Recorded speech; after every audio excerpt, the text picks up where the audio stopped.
பீகார் மக்கள் வந்து நம்ம முதலமைச்சர் போய் அங்க பிரச்சாரம் பண்ணதை அவங்க எப்படி பார்த்தாங்க சார்? அது ஏத்துக்கலையே.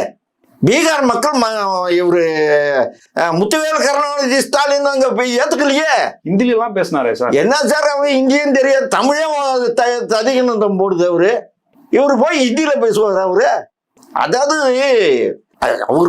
அவரு பெரிய உச்சகட்ட தலைவர் என்ற நினைப்புல இருக்காரு. அந்த மாதிரி எல்லாம் கிடையாது சார். தொண்டனுக்கு இருக்கிற மரியாதை கூட அவருக்கு இல்லை சார். திமுகலயே தொண்டன் இருக்கான் பாருங்க, அவனை நான் மதிப்பேன். இவர் எப்படி சார் வந்தாரு? அவங்க அப்பா வச்சு தானே சார் வந்தாரு. இவருக்கு என்ன தியாகம் இருக்குது? என்ன சார் மிசால உள்ள போய் எங்க பண்ணாரு? மிசால கட்டுங்க, ஒரே ஒரு ரெக்கார்டு கட்டுங்க. என்ன சார் வரலாறே திருத்தி வரலாறு கிடையாது, எல்லாம் திணிச்சு பேசுறதுக்கு.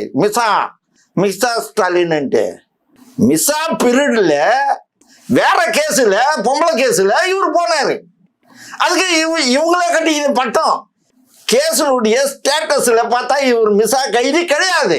மறந்துட்டாங்க சார் அது லிஸ்ட்ல போடுறதுக்கு. அது எப்படி சார் மறப்பாங்க? அரசாங்கம் மறந்துடுமா? அதிகாரி மறந்துடுவாங்களா? சிறைத்துறை மறந்துடுமா? Home minister மறந்துடுவாரா? உள்துறை செயலாளர் மறந்துடுவாரா? நீதிமன்றம் இது ஏன் நீ தட்டி கேட்காதா? அவரு வேற கேஸ்ல போனாரு, பொம்பளை கேஸ்ல. அதை மிஸ் ஆனிட்டாங்க. இதுதான் உண்மை.